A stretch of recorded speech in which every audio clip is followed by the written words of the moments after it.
आम्ही औरंगाबाद वरून आलो, आमचे भंतीजी जळगाववरून आले, त्यांना येण्यास उशीर होता, म्हणून पातूर पासून हळूहळू हळूहळू घुगे साहेब आणि आमचा काय उदय घेऊन आला आम्हाला, उदय बोडखा बोडखा त्या बोडख्याच्या लोकांनी आमची गाडी अडवली बिचाऱ्या श्रद्धावंतांनी।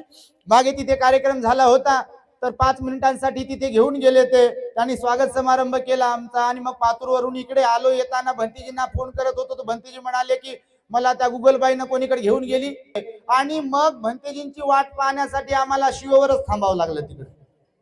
तर मग मी उदयला आणि घुगे साहेबांना म्हटलं, बा जवळपास काय आहे का जिथं आपण थांबू शकतो? तर ते म्हणे, बा इथं डॅम आहे, धरण आहे, मोरणा मोरणा। आम्ही गेलो मोरणा डॅम वरती 10 मिनिटासाठी, तिथे गेलो, पाहिलं, फार आनंद झाला, आणि पर्यटन स्थळ आहे म्हणे, तर फार सुंदर दोन्ही आस्तूल पास्तूल आहे। तर येताना आता जे त्या गावाला गेलो, म्हणालो मी, बोरकर सर आहे आमच्या इथं बसलेले आहे, चष्मेवाले, ते शिक्षक आहे, त्यांच्यासाठी एकदा टाळ्या वाजवा, मी सांगतो तुम्हाला कशासाठी।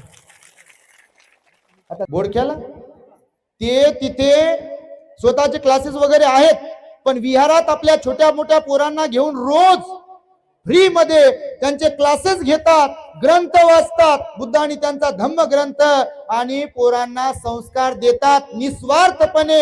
अशा उपासकांची, अशा तरुणांची गावागावामध्ये आपल्या समाजाला गरज आहे।